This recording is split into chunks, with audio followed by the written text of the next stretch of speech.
한반도 프로젝트 1260. 오늘은 CFR에서 푸틴에 대한 기고 글이 있어서 소개를 시켜드립니다.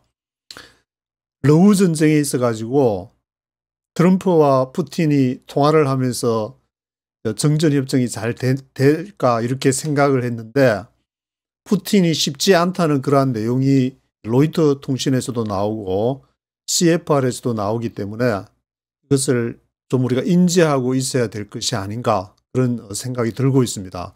러시아가 지금 한반도 상황에서 앞으로 이제 어떤 변수로 떠오를지 중요한 역할을 하고 있기 때문에 이런 CFR이라든지 포린 어페어스나 그런 그 외신에서 전하는 글들을 우리가 인지하고 있어야 흐름을 잘 타고 갈 수 있지 않을까, 그런 생각에서 소개를 해드립니다. 오늘은 한반도 프로젝트 1260 75일째를 맞고 있습니다. 러시아가 have not budget, 이렇게 잘 변하지를 않았다. 푸틴의 생각이 변하지를, 우크라이나에 대한 요구가 변하지를 않았다는 글을 쓰신 분은 토마스 그레함, 3월 7일자로 보도를 하고 있습니다. 그래서 언뜻 보기에 이 사진이 만만치 않은 푸틴의 사진을 보여주고 있는데, 이것은 G20 정상회담에서 2018년도에 아르헨티나 부에노스아이레스에서 있었던 G20 정상회담 때에 그 푸틴이 트럼프 옆에 있으면서 있었던 그 표정의 그 마음의 그런 것을 잘 표현한 것이 아닌가, 그런 생각이 들고 있습니다. 그래서 이제 여기에서도 슬림 찬스라고 그렇게 트럼프와 푸틴이 막 친밀하다고 보도를 하고 하지만 이게 그렇게 쉽지 않을 것이다라는 전망을 내고 있기 때문에, 저도 뭐 어느 쪽이 될지는 잘 모르겠지만 이 CFR에서 이런 분이 했는데, 이 CFR에서 맨 나중에 이 CFR의 입장을 표하는 글에서 이것은 opinions solely of the author, 이 그레함 이분의 이야기인 것이 우리 CFR의 입장을 대변하는 것은 아니다. 뭐 일반 그 언론사나 해서 주로 조금 방향이 다를 때 얘기하는 그런 것도 첨가를 하고 있습니다. 그래서 요 글을 딥엘에서 번역을 했는데, 또 가다가 이제 영어로 보실 분은 0.5초 정도 스탑을 할 테니까 한번 보시면 될 것 같습니다. 그래서 트럼프 대통령이 젤렌스키 대통령을 꾸짖은 이후 러시아 언론은 악의적인 기쁨을 감추지 못하고 있다.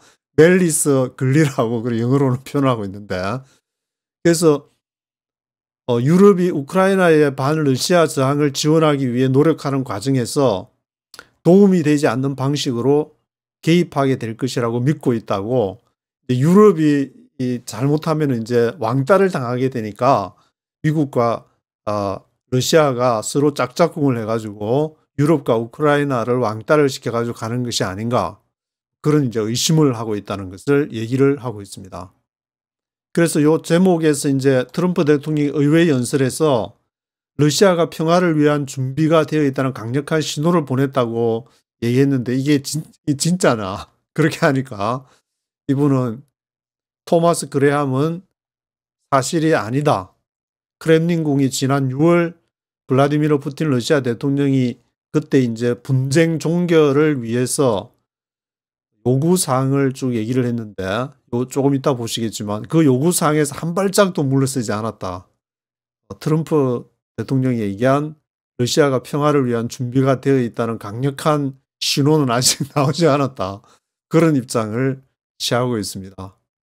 그래서 그러면 푸틴이 제시한 그 평화협정을 위한 요구 조건이 뭐냐? 나토 가입, 우크라이나가 나토 가입하면 안 된다. 나토 가입 거부. 그리고 우크라이나에 4개 주를 지금 합병을 했는데 이것을 인정을 해라.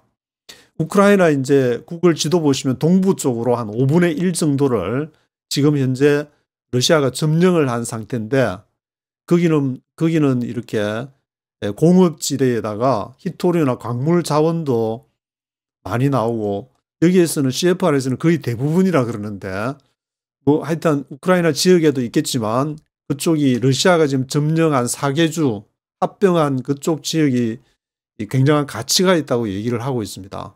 이거 인정해라. 그리고 푸틴은 우크라이나 비무장화, 반나치화 이거를 반나치화를 주장하게 되는데 옛날 1945년도에 이제 독일하고 싸워가지고 거기서 전쟁의 승리를 했기 때문에 2차 대전에서 그것을 이제 전승 기념일이 5월 달인데 거기서 푸틴이 이제 트럼프를 초청해가지고 반나치 우리 같이 그때 힘을 합쳐서 싸우지 않냐. 아마 5월 달에 또 어떤 그 트럼프와 푸틴 사이에서 어떤 그림이 나올지를 잘 지켜봐야 될 것 같은데. 그리고 푸틴은 이제 반러시아 제재를 해제할 것을 얘기를 하고 있습니다. 여기에는 뭐 스위프트 그 미국이 스위프트 제재를 포함해서 유럽에서도 그 러시아의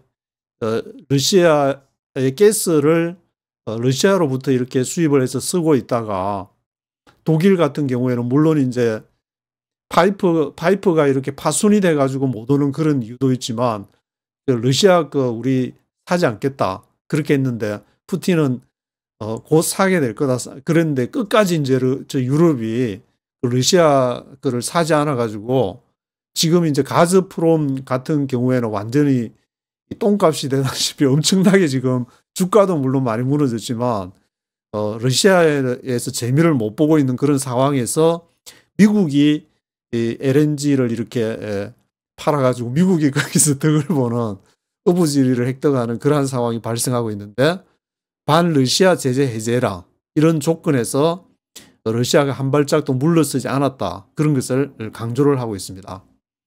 그래서 푸틴 대통령은 지난 3월 6일 날 조국 수호자 재단 방문해서 러시아는 평화협상에서 어떠한 타협도 하지 않을 것이라고 거기에서 이제 얘기를 또 밝혔기 때문에 직접 푸틴이 러시아 경제도 서방이 제재를 했음에도 불구하고 지난 2년 동안에 매년 이제 4%씩 성장하는데 회복력을 보여주고 있다 그러는데 여기에 대한 평가는 뭐 러시아 경제 가즈프롬부터 해가지고 국방으로 이렇게 경제를 견인을 해왔기 때문에 이것이 전쟁을 마치게 되면 굉장히 큰 피해를 초래할 것이라고 보는 그러한 분도 계시고 하지만 하여튼 잘 유지를 겉으로 보기에 뭐 속 내부는 잘 모르겠지만 4%씩 성장을 해가지고 회복력을 보여주고 있다. 근데 우크라이나는 심각한 인력 부족에 직면해가지고 서방의 지원도 미국도 아예 이제 지원을 끊어가지고 거기 인공위성 같은 것을 미국이 지원해주던 것이 끊기니까 지난 8월 달에 쿠르스크를 이게 우크라이나 특수부대를 투입한 것이 지금 거의 다 이제 푸틴이 직접 방문을 해가지고 쿠르스크에 한 번도 방문을 안 했는데 며칠 전에 방문을 해가지고 이틀 동안에 완전히 그것을 회복해가지고 지금은 거의 우크라이나가 점령했던 쿠르스크 지역을 러시아가 거의 다 회복한 그런 상황을 보여주고 있습니다. 그래서 크렘린의 계산에 따르면은 지금 윈윈 상황을 만들어 내고 있다고 하는데 결국 그들은 전장에서 승리하거나 협상 테이블에서도 승리하게 된다. 전쟁해가지고 이제는 우크라이나 지원이 미국 지원이 끊어졌으니까 거기에서도 승리하고 또 협상 테이블에 앉아도 승리할 거다. 별로 유럽하고 뭐 돈이 없으니까 독일도 뭐 국방비를 증가한다고 하지만 어디서 끌어올지 또 막 독일에서 국방비 증가하니까 이게 유로화 전체가 다 연결이 있으니까 유럽에 영향을 미쳐가지고 인플레이션이 초래할 거라는 두려움도 생기고 하니까 쉽지 않을 것이라는 전망도 나오고 있는데 그래서 이제 미국의 트럼프 대통령이 크렘린의 행동에 대해서 우려를 표하는 그런 이제 신호도 나오고 있다. 이렇게 얘기를 하고 있습니다. 러시아가 2024년에 미국으로 수출하는 것이 30억 달러에 불과했기 때문에 이제 러시아도 지금 이제 상황을 어떻게 될지 미국이 지금 이제 관세를 하고 나니까 불안정한 상황에서 이것이 일시적인지 지속적인지를 아마 푸틴이 지켜보고 있는 것이 아닌가 그런 생각이 들고 있는데, 하여튼 30억 달러 불과한 것을 러시아도 어떻게든 이게 기름을 팔아먹어야 러시아가, 그런데 기름값이 지금 올라갈지 내려갈지 그 변수가 있는 것이고, 유럽에 팔지 말지, 그리고 이것을 이제 중국에 그동안에 중국에서 팔아야 좀 돈이 되는데, 중국하고 또 아시아, 거기에는 한국과 일본도 같이 이제 포함이 되고 있기 때문에 여러 가지 지금 러시아가 푸틴이 취할 옵션이 그게 존재하고 있는 상황이 되고 있습니다.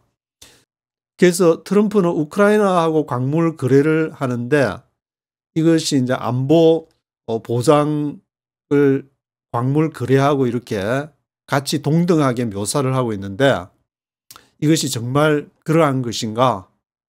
이 러시아가 미국의 사업을 이렇게 광물 거래를 하고 하는 것이, 이것이 러시아 입장에서 타당한 것인가? 그런 이야기를 하고 있으면서, 러시아가 우크라이나를 침공하기 전까지 우크라이나는 유럽에서 가장 부패한 나라 중에 하나였다는 점을 지적을 하고 있습니다. 우크라이나의 광물 자원도 지금 투기 대상이 되고 있고, 미국도 뭐 엄청난 지원을 우크라이나에 했는데, 전장터에 가서 무기로 가거나 그런 것이 돈이 세고 있는 거 아닌가, 그런 분석도 나오고 있는 거 보면은, 그리고 우크라이나의 광물 자원이 상당 부분이 러시아가 점령한 영토에 지금 위치해 있다. 우크라이나 동부 지역에. 그래서 이러한 상황은 미국이 우크라이나에 대한 광물 자원을 투자할 그 매력적인 투자 환경은 아니다. 그렇게 지적을 하고 있습니다. 이것은 전에 트럼프의 행보를 보면 이것이 보여주고 있는 것이 아닌가라는 생각이 들고 있는데, 왜냐하면은 젤렌스키가 올 때에 광물 그 협상에다 이제 사인도 하고 그럴 거라고 생각했는데, 그 젤렌스키가 요구하는 미국만이 이제 광물 협정을 다 가져갈 것이 아니라는 것에 트럼프가 오케이를 해가지고, 협상의 명수 트럼프가 왜 그렇게 할까 해보니까, 지나고 나니까 여기 이제 러시아가 대부분의 그 광물 자원이 그쪽 러시아 지역에 점령한 영토에 위치를 해 있다는 이걸 보니까, 그래서 그랬구나 라는 생각이 좀 들긴 들었는데, 그리고 두 번째로 우크라이나는 러시아의 정치적 상상 속에서 특별한 위치를 지금 차지하고 있는 지역이기 때문에 푸틴이 이 트럼프와 이렇게 선뜻 나서서 하기가 쉽지 않을 것이라는 얘기를 하고 있습니다. 왜냐하면은 완충지대를 해온 것도 우크라이나가 그런 역할을 해왔지만, 지난 150년 동안에 러시아의 권력의 원천이었다. 왜냐하면은 러시아 이제 정교회가, 기독교가 동방정교회, 서방정교회가 1054년에 서로 분열이 되어 오면서, 기독교가 이제 로마 정교 313년에 콘스탄티누스 황제가 기독교를 공인하면서부터 쭉 같이 해오던 것이 1054년에 러시아 정교회는 이제 성령에 대한 그 해석의 문제로 나누어지게 되는데, 이것이 우크라이나가 그 본산지라고 할 수가 있습니다. 그래서 권력의 원천이었다는 그런 아마 표현을 쓰는 것 같은데, 그리고 또 푸틴도 이렇게 그 우크라이나 그 지역, 키예프 공국에 옛날에 있었던 그런 지역에 그런 건물들을 굉장히 좋아한다는 그런 보도도 있었던 것을 보면은, 이 우크라이나와 러시아의 관계가 그런 어떤 단순한 경제적인 관계로만 해석하기에는 조금 부족한 면이 있지 않나, 그런 생각이 들고, 2014년에 러시아가 이제 크림 반도를 점령을 하는데, 그때 미국 기업이 특별한 어떤 러시아가 크림 반도를 먹는 것을 특별하게 이제 뭐 제재하지 못했다, 그런 내용도 언급을 하고 있습니다. 그래서 지금 우리가 목격하는 것이 모스크바하고 워싱턴 사이에 뭐 진정한 그 개방하는 것을 지금 목격하고 있는 거 맞나, 그런 식의 의문을 제기하면서, 최근에 미국과 러시아의 관리들이 사우디아라비아 리야드에서 그 미국의 외무장관 마크 루비오하고 이제 러시아의 외무장관이 이렇게 서로 만나서 의제를 나누었으니까 이제는 푸틴하고 트럼프가 만날 차례가 아닌가, 그런 이렇게 생각을 하게 되는데, 5월 달에 정말 트럼프가 이제 러시아를 방문해 가지고 나치 승리 80주년 기념 행사에 참석하는지 그걸 지켜봐야 될 것 같습니다. 그래서 양측의 이제 조기 정상회담 가능성, 아마 지금 현재로서는 워싱턴의 트럼프가 모스크바에 푸틴을 5월 달 정도 방문하는 것이 조금 생각을 해봐야 될 것이 아닌가. 독일과의 전쟁 승리 80주년을 이제 축하하고 싶다, 그렇게 얘기를 했으니까.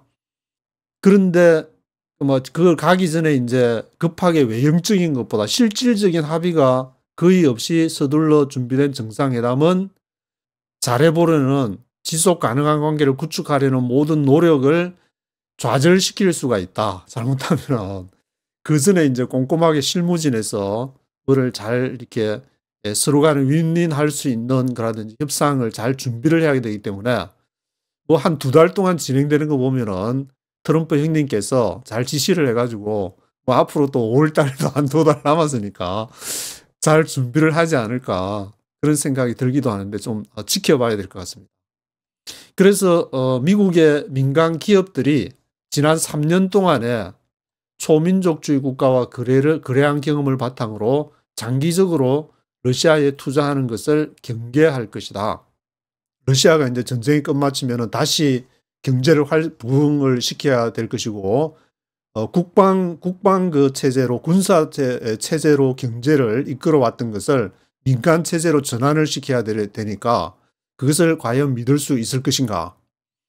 가즈프롬의 그 이제 CEO도 푸틴하고 이제 절친한 친구가 그 가즈프롬에 있었는데 엄청난 그 몇 조 달러의 가치로 성장할 것이라고 전망을 한 것이 이 러시아 우크라이나 전쟁으로 인해서 몇 천억 달러 이제 달하던 그 주식이 지금은 이제 몇백억 달러로 완전히 짱구가 난 그런 상황이기 때문에 일반 그 기업, 일반 그 민간 기업들이 러시아에 진출할 것인가, 그런 문제도 하나 과제로 지금 남아 있는 것 같습니다.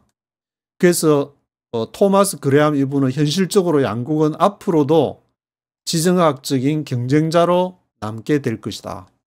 그래서 미국 해양국가와 대륙국가 사이에 영원한 어떤 숙제라고 할 수가 있는데, 러시아가 미소 분쟁을 할 때 중국과 손잡아가지고 러시아의 뒤통수를 때렸는데, 이번에는 미국이 러시아랑 손잡아가지고 중국의 뒤통수를 때리려고 하는데, 그러니까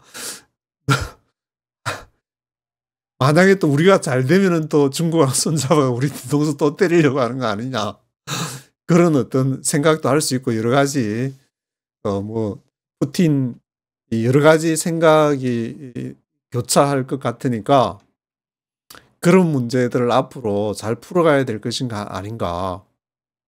근데 지금은 이제 전세가 블락화가 되어가지고 힘의 논리가 지배하고 각 나라들이 자기의 나라에 어떤 이익을 추구하지 않으면은 완전히 이 국제사회에서 밀려나 버리는 그런 상황이 되다 보니까, 그래서 이런 같이 경쟁적인 뭐 공존을 하든지 어떤 관계를 러시아하고 하기 위해서, 그 목표를 달성하기 위해서 지금까지 보여준 것보다 더 많은 시간과 노력, 더 큰 비전, 전에 이제 중국하고 할 때처럼 뒤통수 안 때릴 테니까 걱정하지 마라, 더 많은 막 신뢰를 또 줘야 되고 외교적인 노력을 해야 되고 또 더 큰 비전을 가지고 이제 하면, 이제는 뭐 해양 세력, 대륙 세력보다 우주를 향해서 나가야 되지 않냐, 막 그렇게 설득도 하고 그렇게 해야 되니까 이게 시간이 좀 필요하지 않냐, 그런 얘기를 그레함이 강조를 하고 있습니다.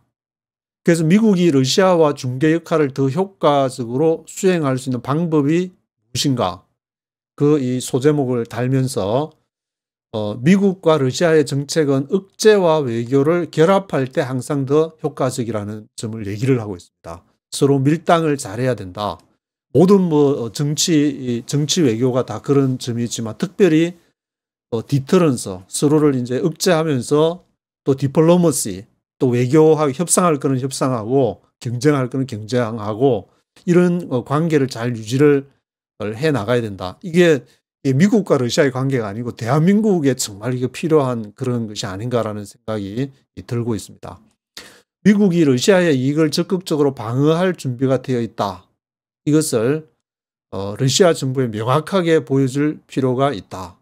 러시아가 지금 우크라이나하고 전쟁을 일으킨 이유도 그때 서방에서 우크라이나를 나토에 가입을 시켜가지고 완전히 러시아 입장에서는 공포에 지금 공포의 삼겹살이 아니고 공포로 지금 막 몰고 가는 그런 분위기 되니까 이게 먼저 이렇게 선수를 칠 수밖에 없는 러시아가 어떻게든 조치를 취해야 될 그런 상황에서 우크라이나를 침공한 그런 것이라고 이렇게 봐야 되는데 앞으로는 그런 일이 절대로 발생하지 않는다.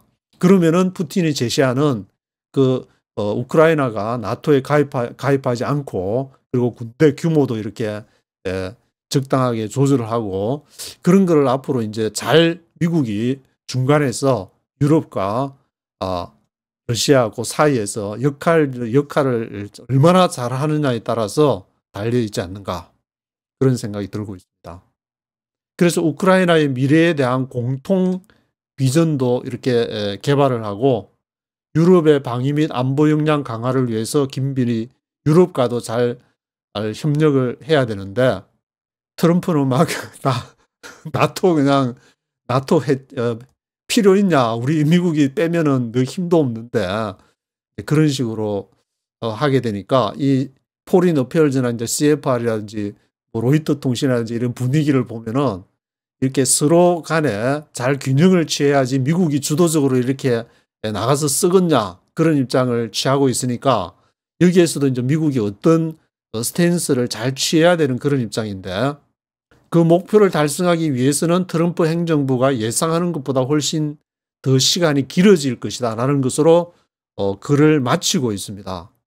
제가 보기에는 미국이 이제 지금 유럽이라든지 지금 아시아에서 또 중동에서도 이제 중동과 북아프리카 그런 지역 전체적으로 지금 블락화가 진행이 되어 가면서 미국이 옛날 과거에 행사하던 영향력이 축소되고 있는데 여기에서 지금 줄타기를 트럼프가 외줄타기를 지금 하고 있는 것이 아닌가. 그 줄을 물론 이제 잘 타고 외교술도 좋고 협상술도 좋으니까 잘 해가겠지만 여기에서 잘못해서 발을 삐끗하면은 줄에서 잘못하면은 떨어질 수가 있으니까 미국도 조심해서 가야 되지 않을까 그런 생각이 좀 들고 있습니다.